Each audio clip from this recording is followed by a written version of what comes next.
Welcome to our channel. Today we how to increase profit margins with Walmart. Quick tutorial step by step clearly. To increase profit margins with Walmart, start by understanding Walmart's competitive pricing strategy.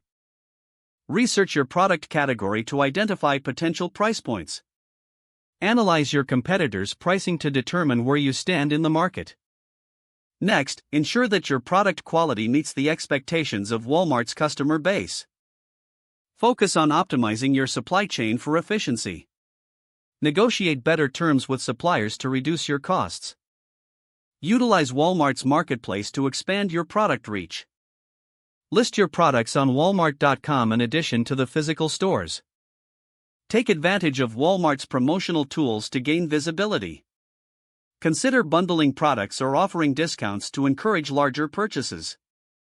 Implement an effective inventory management system to reduce holding costs. Regularly review sales data and customer feedback to make informed decisions. Stay updated with market trends and adjust your strategies accordingly. Engage with Walmart's dedicated vendor support to access resources tailored to your needs.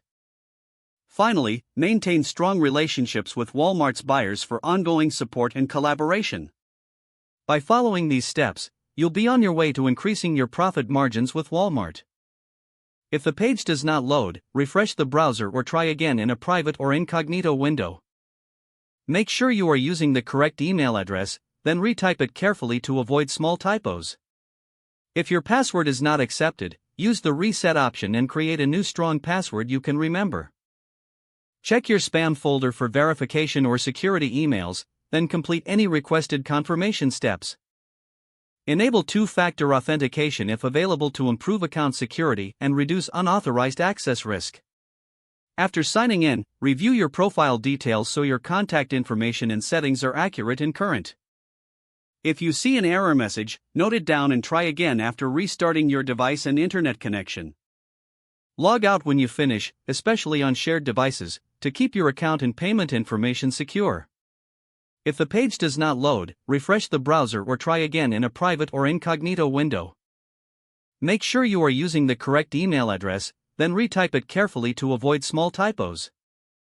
If your password is not accepted, use the reset option and create a new strong password you can remember. Check your spam folder for verification or security emails, then complete any requested confirmation steps. Don't forget to like this video and subscribe to our channel for more step-by-step tech guides.